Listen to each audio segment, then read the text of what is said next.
This podcast contains potentially adult language, adult themes, definitely drinking, and possibly sexual context. Listener discretion is advised.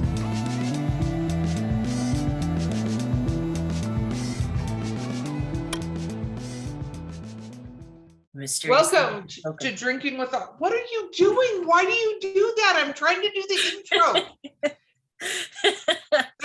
Derail an intro by literary briefs every time now. No, that's yes, I see that. I give you alcohol and you derail the intro. Okay. Okay, these last 42 seconds will make the season blooper reel. I'm pretty sure. Yes, exactly. Okay, this is for Drinking with Authors Literary Briefs Edition. Val, don't say another damn thing until I tell you to. I am your host, Erica Lance. My co-host today, which I'm regretting heavily at this point in time, is Valerie Willis, and our amazing, amazing guest is Chuck Gannon. So thank you. Hi, guys. Woo. Okay, let's talk about what we're drinking. Some of us are a few little bit into this. I opened this bottle today. It's Sweet Apple Pie by Skunk Brothers Spirits, and it's apple brandy and it's really good. You know what this would be great with is if somebody had apple cider and then put this in the apple cider, it would be amazeballs. I'm gonna have to do that. So that's what I'm drinking. Val, what are you drinking? It's called a cherry Bakewell tart, which I've never had one in real life. I have no idea how it compares to the item, but it's the little liquor bottles of amaretto, black cherry rum, and white chocolate liquor. Pretty stout. I put brandy down the wrong pipe. That sounds amazing, and you're nice and drunk, and I can tell from your face. Chuck, what are you drinking? By this fine bottle. No, I did not start this today. I'd be in the ICU at about this point. Oh, that's right. We don't have room there. So for me, it would be the bed in the gutter, I think. At any rate, this is Wilderness Trail bourbon. It is 100 proof. It is extremely smooth for 100 proof. I am a big devotee of Knob Creek. This is very much in that same family.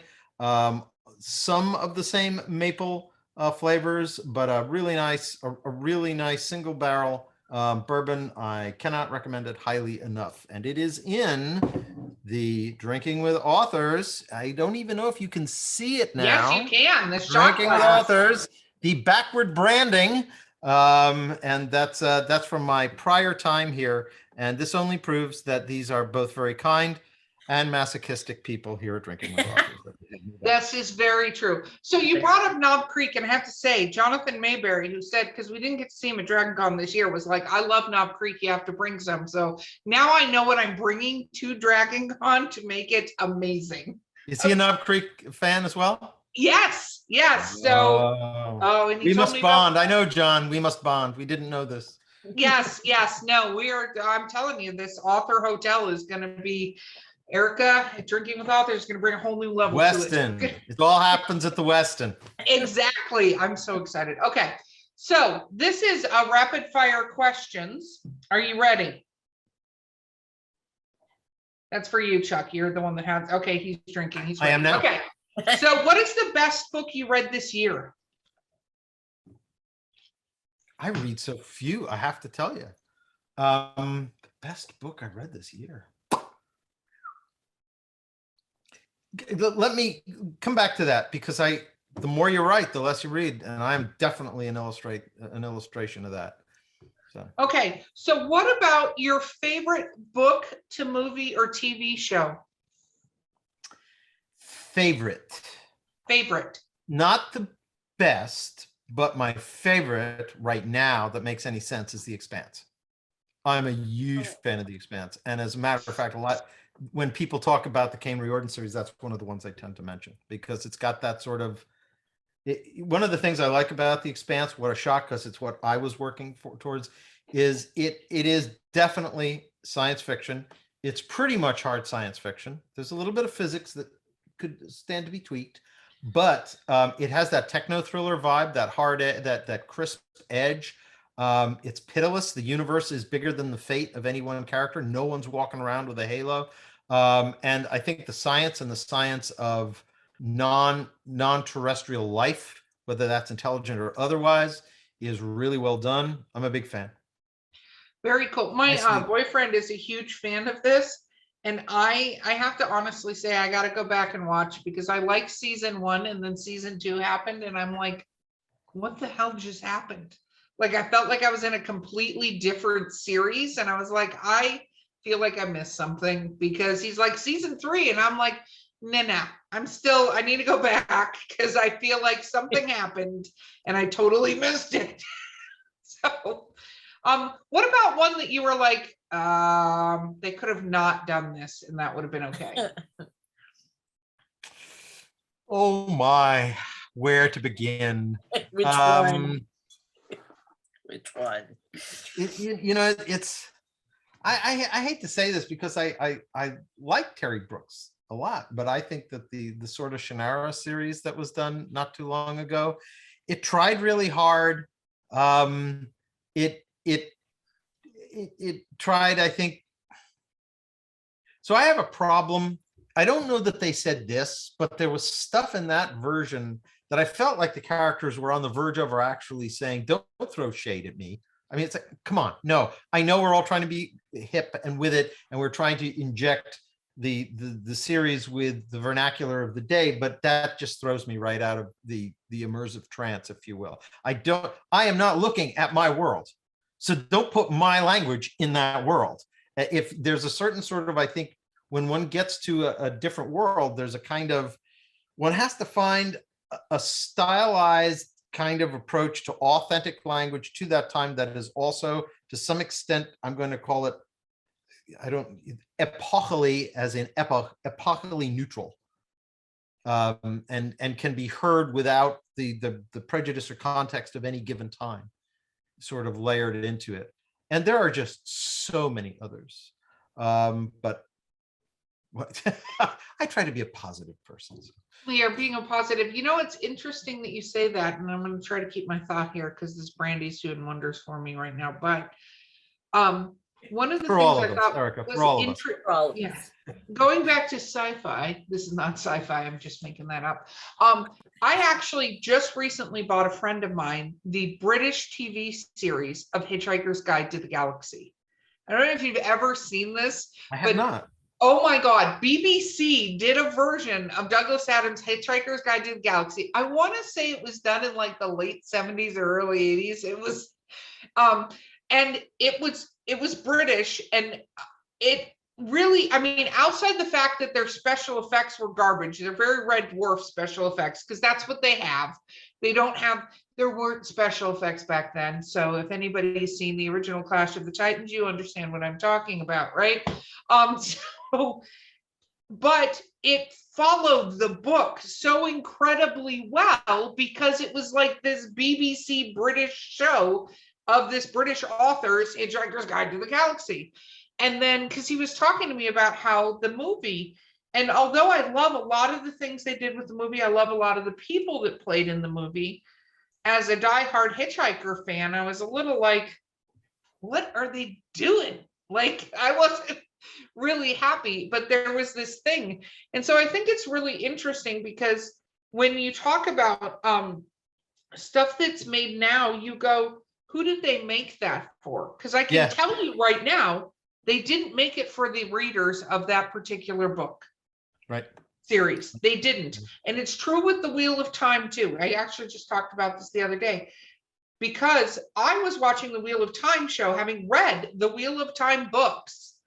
And I was like, this has got to be fucking confusing for anybody who has not read these books. Like the sequence, like the way they did it. And it was so funny because a friend of mine came on and was like, yeah, I'd never read those books. It was really confusing. Anyway, that's my little rant for the moment. Val, were you going to inject something? You had that look because you keep opening your mouth.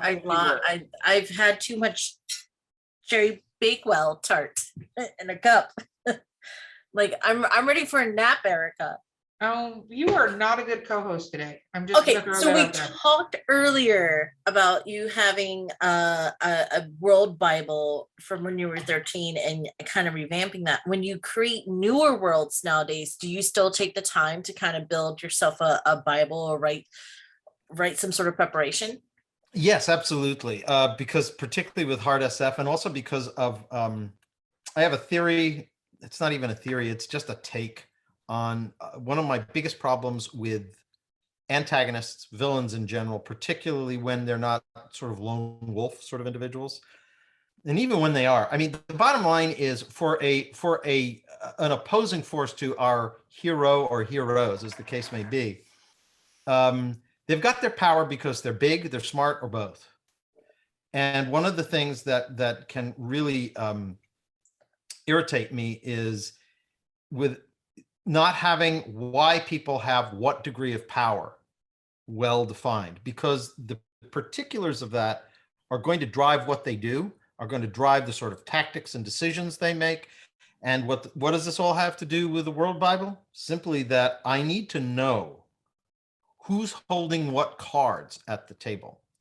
And because my take on it, therefore, is I tend to write, and this is the sort of inevitable sequelae to this, is I tend to write, I don't know that my novels are complicated. I don't mean them to be complicated. But the bottom line is anybody who's got power tries to preserve it. And that doesn't mean that their machinations or plans are self-evident. As a matter of fact, anybody who's got power and has held power understands that it's always better to have, a couple of tricks up your sleeve that no one guesses about, miscalculates, doesn't understand the full significance of, and rather than try to retcon that into a book, because I say, what a great idea I had. Oh, if only I hadn't thrown up roadblocks to myself. I will tend to employ those, but the World Bible is a work in progress. Most of my World Bible before 2005 was notes I made on computer. I was always invested in the best note-taking portable technology I could get my hands on.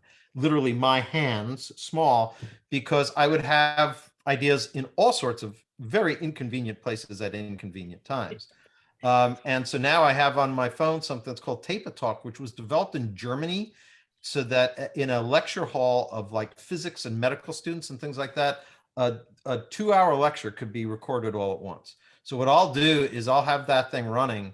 And now there's this, I have since 2005 or 2006, the balance moved to audio recording. So as I work on these novels, I'm realizing threads, and I haven't committed to anything yet. So I can add those skeins to the tapestry before they even have to show up.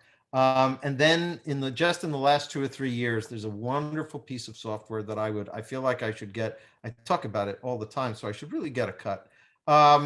It's something called Otter AI. Otter, like the thing that swims around and eats shellfish, and is really cruel to others. Point AI. What this is it is by far, even when it is not connected to the internet, I don't know how it does this. You can talk directly into it, and its transcription clarity is extraordinary. It delivers output as both the audio or text, docx, et cetera, et cetera. But here's the really nice part. This was the part that made me want to build a shrine to it. All those WAV files that were such a pain in the neck for me to transcribe that I recorded all those years, it will not only take what you say, you can load WAV files from any source, from any recording source into it. And this has just made my ability to keep track of my world, expand my world, not lose ideas, plot ideas for the next novel. I mean, I tend to work, I'm thinking already in all the series 2 to 3 novels ahead. That's just the way I am. Part of it would be true to say that I love writing, but I can be as sleepy, inebriated, distracted as you want, but I can keep world building. I don't know what that's about. That's just this sort of thing that if I had nothing else to do in a day, it's what I'd be doing. Our lead editor she probably, because she's up so late, and I know she's up so late, so unlike you, instead of using something practical, I'm the sort that will text or Facebook message random friends and be like, I just woke up from a dream. I gotta write this down. I gotta tell somebody. Yeah, no, you need to download Otter AI. I'm gonna need you to do that because I'm one of the people that gets this random weird text. I'm And like, it's this Vampire Hunter D. There's seers and he's different, but he's a seer. And she's, what are you going on about? I'm like, it's 3 a.m. I just woke up and I'm so tired. That's Well, thank you, Valerie. cool. Because cool. I was asleep too at 3 a.m. Otter AI is going to be your friend. Misery loves company, okay? Pardon me? I said misery loves company, okay? Yeah, don't become friends with her, Chuck. That's really the message that you should know from this entire conversation. Oh, I don't know about that. Okay. So is there any character that you've written some part of that you wanted to incorporate but then realized it wouldn't work? Like something you were like, I love this. What did you give up? Yeah, I did. And it's kind of fun. It was in one of the first books that I guess that was, I don't know if it was the first one that was published or second. I had met Eric Flint in 2009. He accepted the first thing that I wrote. He wasn't making any promises, but he liked it. And then next I knew, I was subbing in for his collaborator on, hold on, Leaving Frame. Well, I thought I was leaving Frame, but actually I went to the wrong place. I didn't have to leave Frame. Papal Stakes, which was the first book I wrote in the 1632 series. It had started with somebody else, but that individual had a health issue. I jumped in, I wrote that thing, and there's an individual in there who is apparently it's set in 1630s. It's an alternate history. People go back in time through this sort of exchange of geography. There's this town from West Virginia of about 5,000 people that winds up in Germany and vice versa. And the thing, what I liked about this, and this is typical Eric, it's not the guns, it's not the cars, it's not the coal mine, it's the high school library. That's what really makes the changes. And so one of the things that's in there is there's a Spanish intelligence chief who is arrayed against who is responsible for taking on the threat represented by what are called the uptimers, the Americans. And one of the things that I wanted to do was introduce this thread with him where you think he's working for the Spanish, but he's actually not entirely Spanish.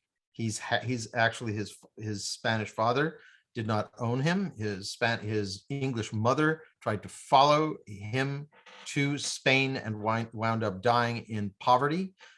He had a younger brother who was not as strong or clever as our protagonist was, and wound up being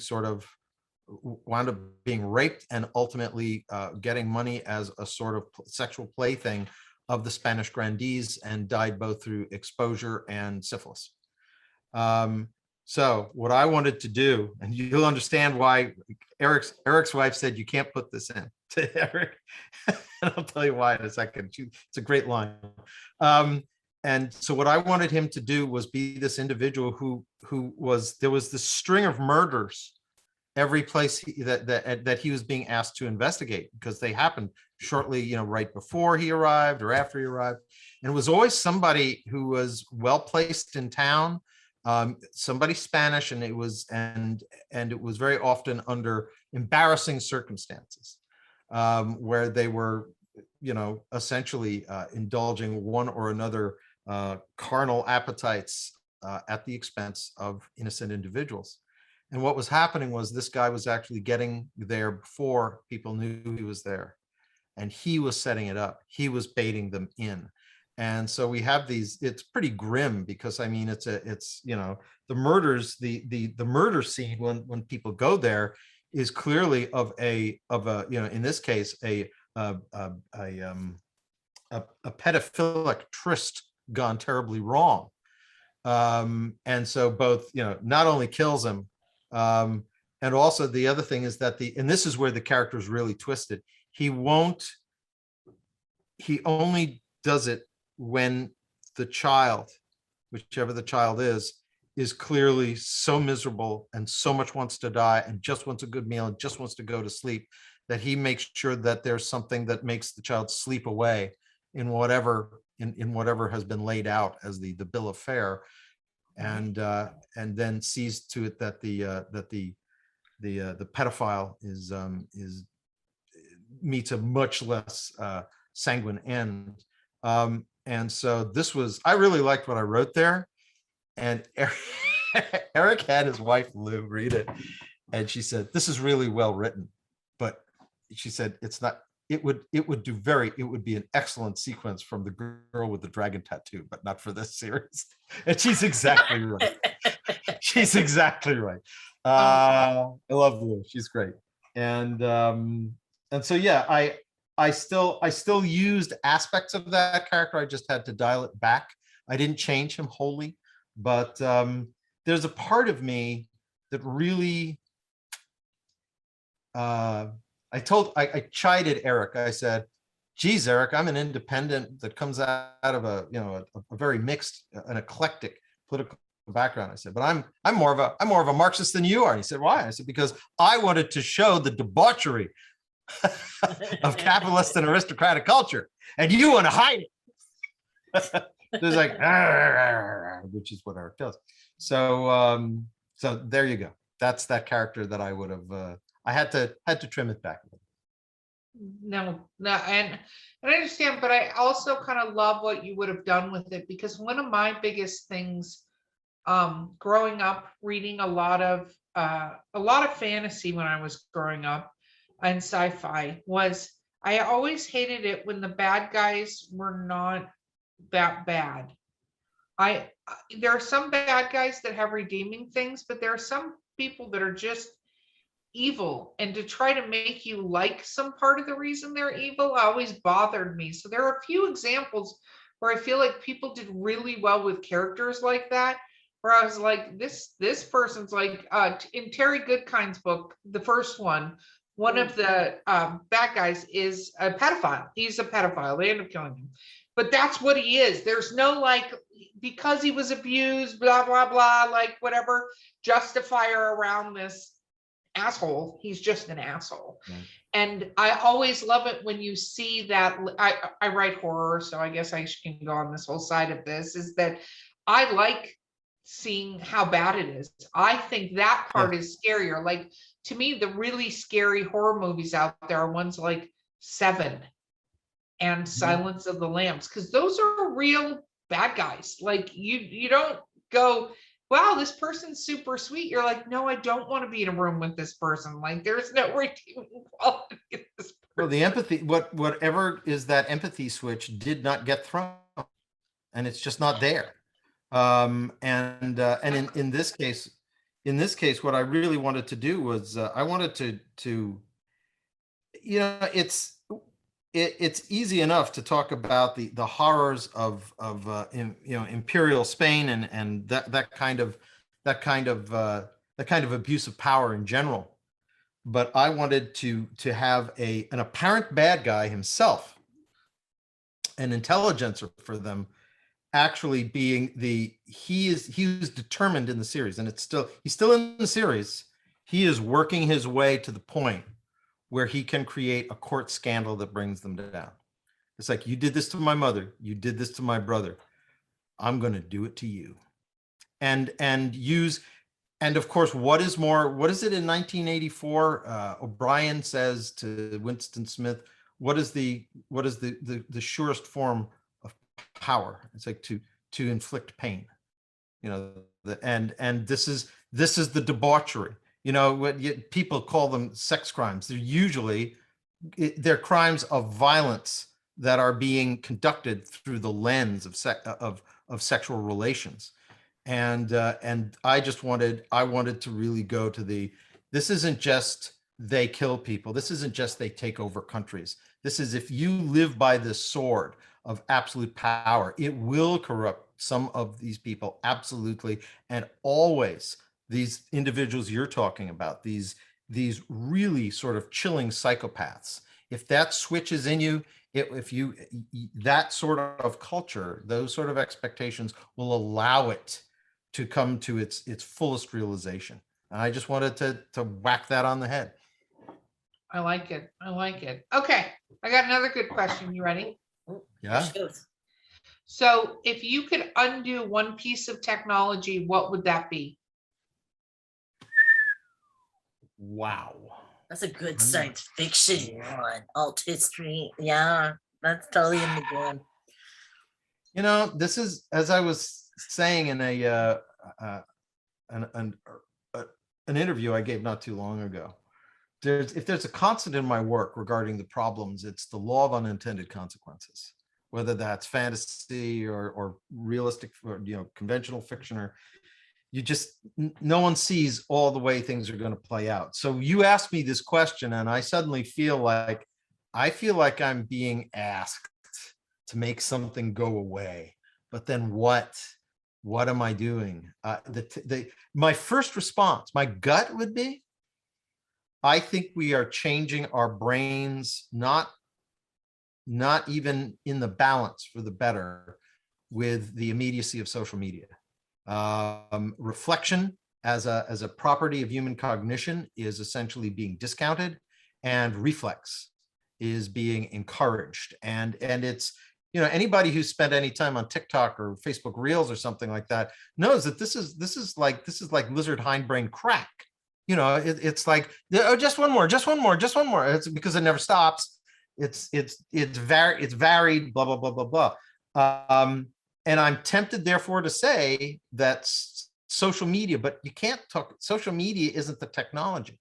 Social media is, when you get right down to it, is the outgrowth of the technology that allows us to communicate to people on the other side of the planet, to capture in image or sound both moments of triumph and terror, that allows first responders to get there much more quickly, that delivers life-saving information. How do I get rid of this thing I hate and leave all that behind? So I'm going to say that question is so important and so fraught. I can tell you the things I'd like to get rid of, but I understand that it's not as simple as getting rid of the technology, because the baby that goes out with that bathwater has to be very carefully considered. Oh, it's true. But that's why it's a good question to go. Yes, it is. What do you want to get rid of? Every now and then I can come up with some. I didn't come up with that question. Sierra Rice did. She stole it from someone. No, I did. But I thought it was a really interesting, because I do a lot of talks about human resources and being an executive in my day job, right? And one of the things that I think a lot of people don't do, like if I could pick the number one flaw with most people, believe it or not, is they do not take about 10 steps back and look at more of the situation. Like, as an executive, if I'm a C-level executive, I should have about a 30,000 foot view of the entire situation. I'm not going to see exactly what's happening on the plays and everything like that. I have to understand the game that somebody's playing in front of me, but I'm never going to be like, I saw exactly he tried to trip you on the field, right? Like, but most people do not breathe. They don't take the breath. And I think it's kind of goes along with what you were just saying, is they don't go reflect. Wait a minute, let me look at this whole thing, right? From beginning to end, and let me play out the scenarios with my response. And sometimes the most innocent response to something could be the deadliest response. Oh my God, absolutely. And take a look at it all the way through. And look at the mode we're in right now. Imagine that we're not just having a chat, but we're in a business meeting. Now you've got this anybody who's ever been in a business meeting or been in a think tank or something like that, a topic or a topic is thrown out or a statement is made, and you read the room, and the thing that happens in Zoom is we get to see people all over the world right in front of us, but we only see them through a stovepipe.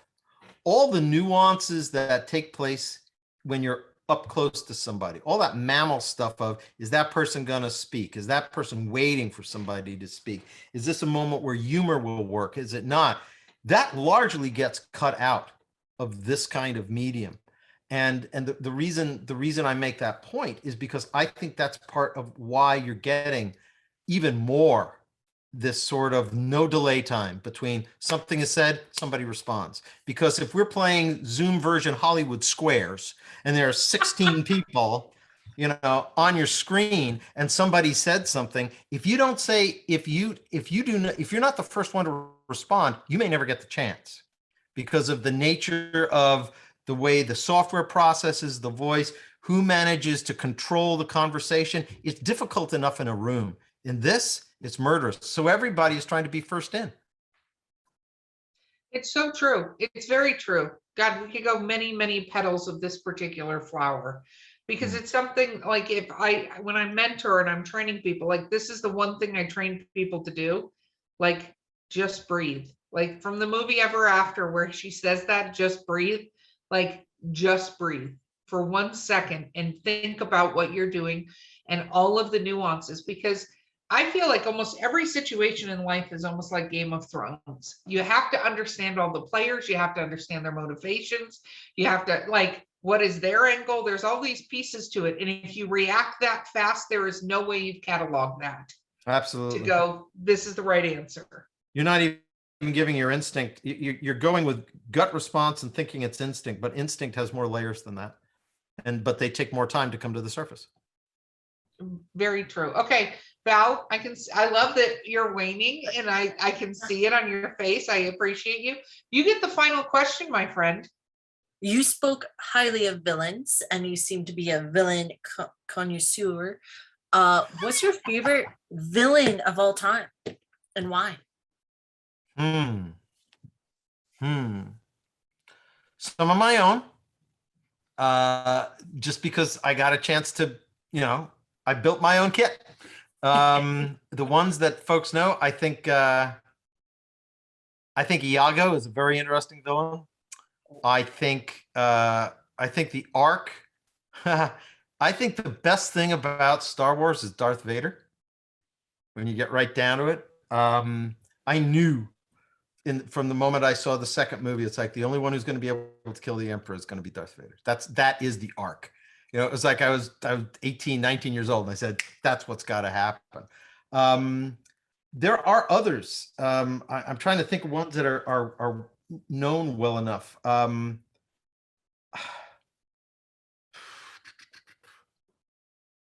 It's funny. I don't keep other media in my head as readily as I do my own, because there's so much going on. Right. So what makes for a good villain then?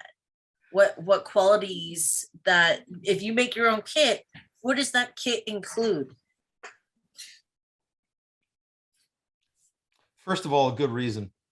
Yeah. I find it, I know this may sound like a contradiction, but I do not find sociopaths to be particularly interesting villains. They're very compelling villains because they're sort of like force majeure in human form. They're going to do this thing, and the only way in which they interest me, and it's interesting you say Seven. Oh boy, I'll tell you one of my favorite villains, because it's this interesting character who tricks you, and he's not a sociopath. Are you familiar with the movie The Usual Suspects? Oh, I love that movie. Kaiser Soze. Yeah. This is played to a T. I love that. And he's not your typical villain either. His motivation is kind of complex. But I think that's for me a good example of a movie with a really, really effective villain in it. My own type will have some of the Kaiser Soze elements. I think it's not that I saw The Usual Suspects and I said, now I know how to write villains. It's like, oh man, you get it. Yes, yeah. Of course.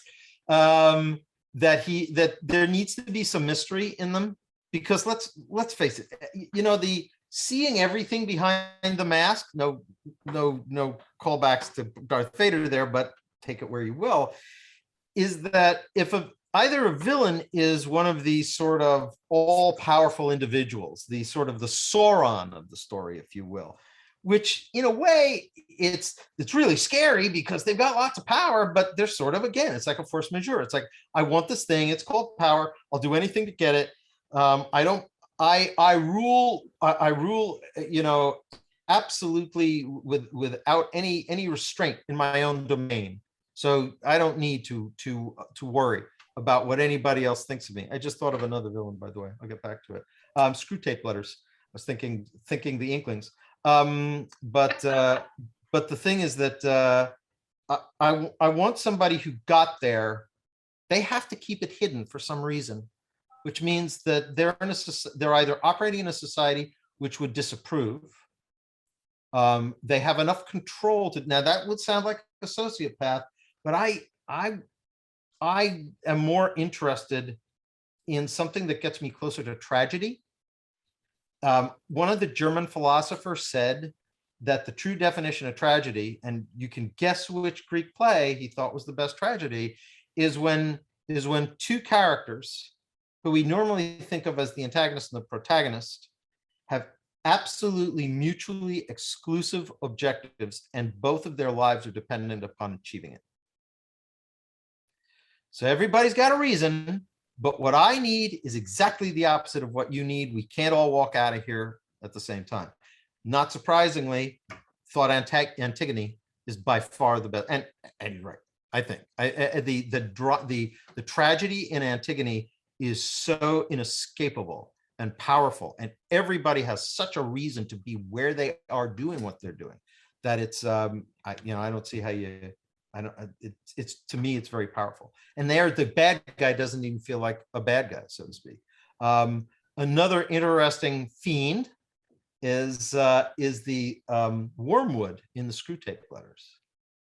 That is C.S. Lewis, and it is a first-person journal of a devil that has been sent to corrupt a fairly average individual, and his report on that. It's really well done. It's really well done. It's a short book too. It can't be more than about 50 or 60,000 It was like words. a pamphlet almost. Yeah. It's almost more like a pamphlet. Absolutely. And I could, it's interesting. There are far more memorable villains for me than heroes, because I think people are. You gotta love, like, when you have a good villain when the moment you see their name on the page, there's like the whole room around you kind of shifts, and you're like, oh, like it invokes a almost like a physical and atmospheric shift.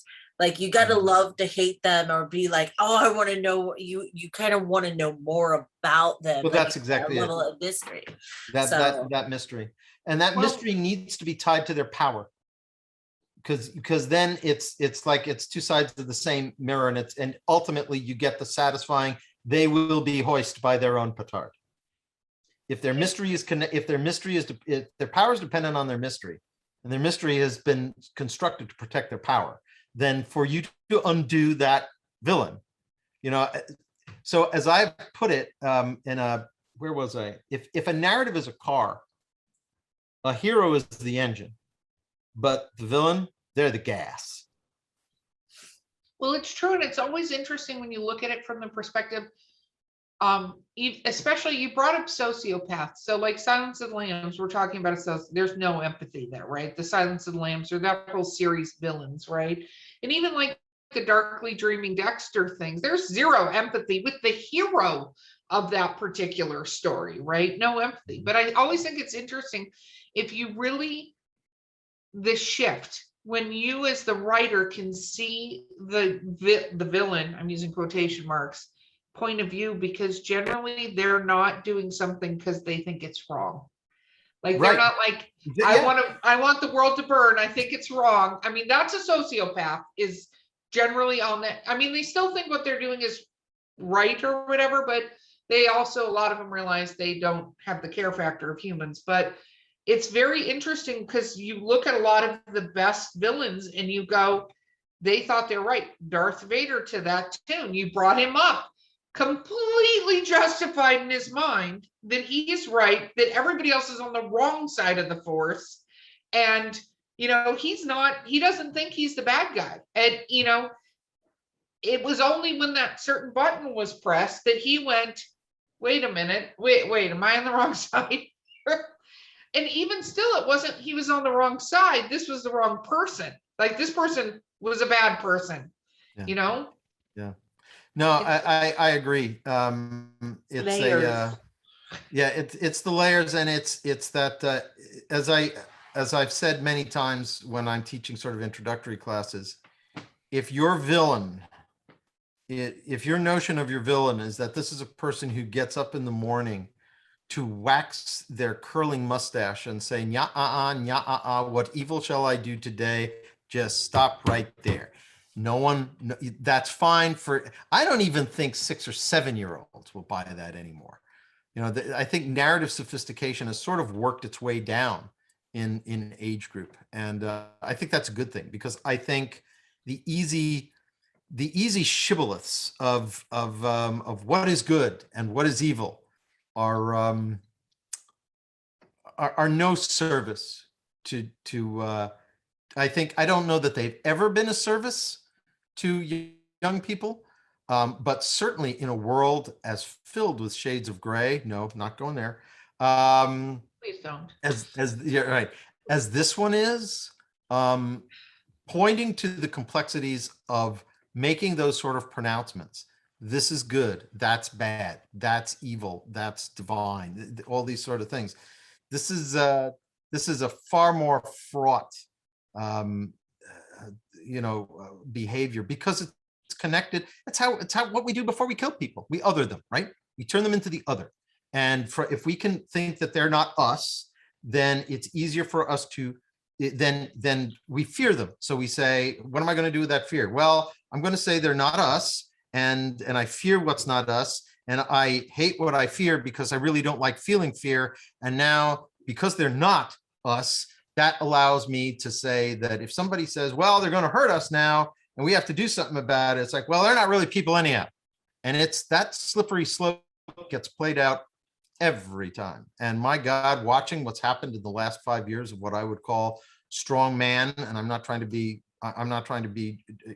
gender insensitive there, quite the contrary. I don't know of many women who are doing the sort of Putin, whether it's the Philippines or Turkey or Russia or whatever, or places closer to home potentially.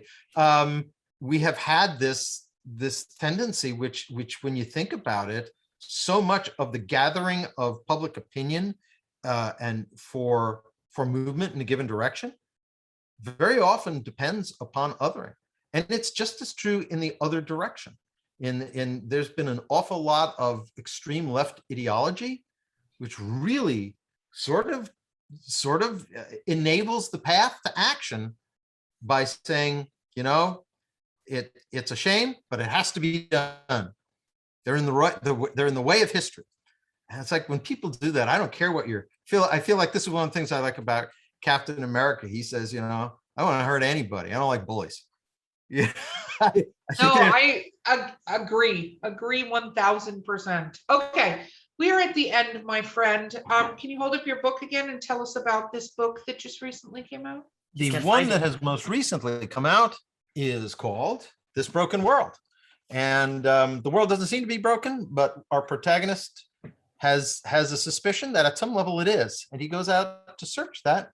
And in the process of searching to find evidence for this, he discovers that despite the various perilous situations into which he intrudes himself, some of which turn out not to be quite so perilous as he was led to believe, the ones who seem really threatened by this are the people from his own home who don't want certain questions asked.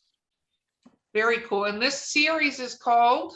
The Vortex of Worlds. That book is This Broken World, and the second book, which I am completing now, is called Into the Vortex, and the third, not too ominous title, is Toward the Maw. Yeah, that's not ominous at all. Okay, how do people find Chuck? How do we find you? Find me on Facebook, Chuck Gannon. I have a group, a very, very lively group page there, which is mostly focused on my hard SF series, but pretty much anything that I've written is fair game there. And we do a lot of kind of cool, cool things there. I'll throw up a bunch of images that are books and I'll say, do a flash fiction, and people come on and they do that. So we have fun. That's awesome. And they get a chance to sort of to piddle in the universe a little bit. And then of course I have a website, which is very, very hard to remember, www.charlesegannon.com. I don't do as many cons as I used to, both due to COVID and the fact that I got too darn much stuff to write, but that's not a complaint in this field. That's exactly the problem you want to have. So that's how to find me. And if you ever see me, I would love for any of your viewers to just come right on up and say, hi, I heard you drove me mad. You spoke too long. And I'll say, I understand that. I can get behind that. Yeah, no, they should ask you a question that gets you going. That's what they do. Absolutely. They should hear your complex narrative on Darth Vader and then just let it rip. But I also think they should dress as characters from your books, because that's always badass to have somebody. There's been some cosplay. There has been some cosplay. Yes, I think that's amazing. Thank you so much for being on the podcast with us again. I really appreciate that you were here. It is always a pleasure to be here. I love these conversations, and where else can you drink in public on video, right? So there are places, but probably not ones you want to be on. Yeah. So. Well, that's true, isn't it? Well, Erica and Valerie, thanks so much for being great hosts and asking great questions and being so welcoming, and listening to me go on and on and on. It's been great being on Drinking with Authors yet again. No, it has been fabulous having you, and you don't go on and on. You are riveting, and I appreciate it. Not only that, I'm going to do a shout out here to Chuck, because he motivated me to find somebody who could actually do our videos, and now they're doing them and catching them all up. So that's happening. So I'm super excited. So this will go to video very, very soon as part of this rollout. So it was your insistence that I'm like, I better do it before I have this man on this podcast again. So that Well, the thing also is that I know that if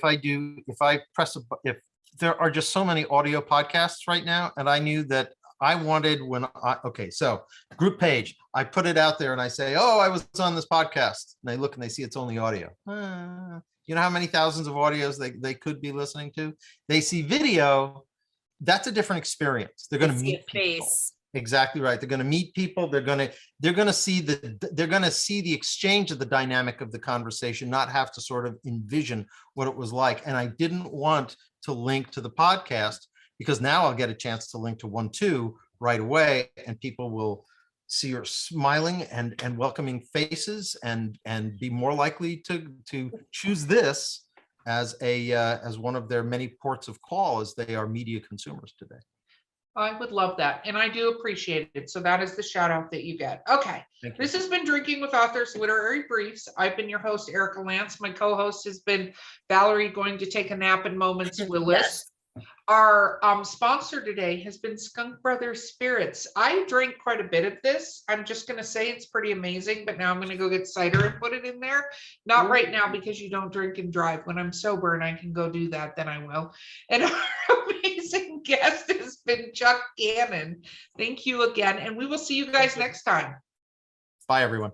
Bye.